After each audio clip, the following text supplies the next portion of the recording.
Hello friends, good evening, merry Christmas. তো এই বিশেষ দিনে আমি একটি জিনিস বানাচ্ছি। তো সেটা বানানোর জন্য লাগছে এখানে আমুল তাজা নিয়েছি দুধ, আর এখানে স্ট্রবেরি। আমি বানাচ্ছি হলো স্ট্রবেরি মিল্কশেক।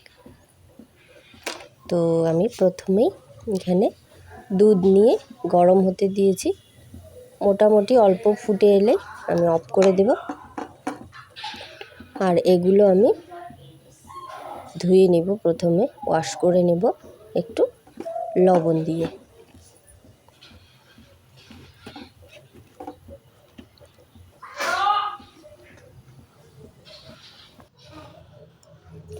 তো এই যে লবণ জলে আমি ভিজিয়ে রেখেছি।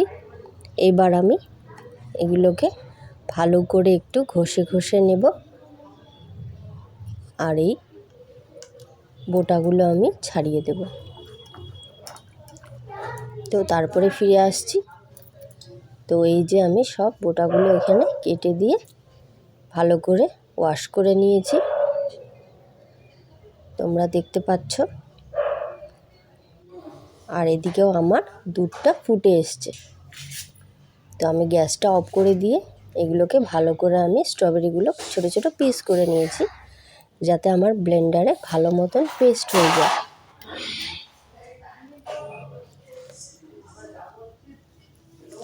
তো এবার অল্প অল্প করে আমি এরকম মিক্সচার জারে দিয়ে দেব আর সুন্দর করে ব্লেন্ড করে নেব।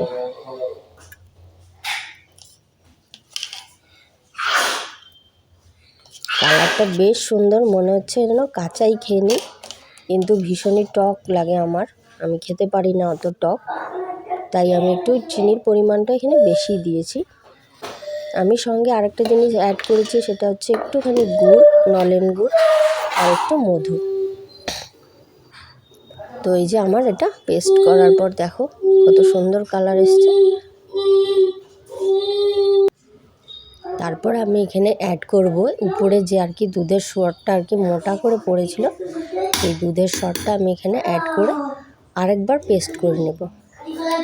তো পেস্ট করার পর ফাইনাল আমার লুকটা এই যে এরকম এসছে। তো এবার আমি দুধটাকে মোটামুটি ঠান্ডা করে নেব।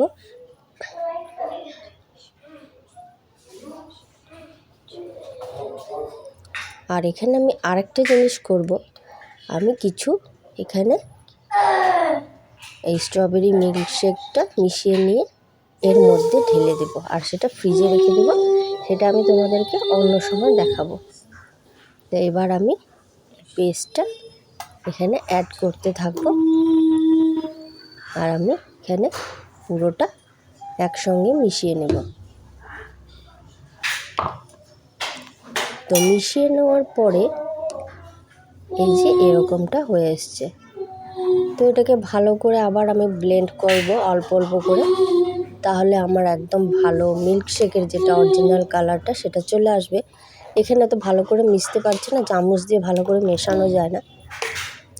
তো আমি আবার এটাকে অল্প অল্প করে নিয়ে মিক্সচার জারে দিয়ে পেস্ট করে নেব।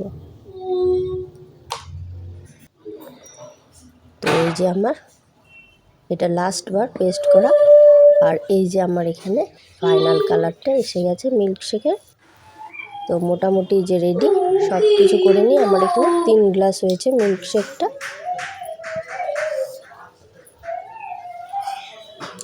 এবার এটাকে গার্নিশ করার পালা। তো এই যে আমার গার্নিশিং করার পরে দেখো বন্ধুরা কেমন লাগছে তোমরা জানিও কমেন্টে। তোমরা ওইভাবে বাড়িতে বানাতে পারো। আমি এবার এটা আমার ছেলেকে খেতে দেব, দেখি ও কী বলে। তো আজকের মতো এতটুকুই। চলো বন্ধুরা, টাটা। শেষে আরেকবার মেরি ক্রিসমাস, গুড নাইট।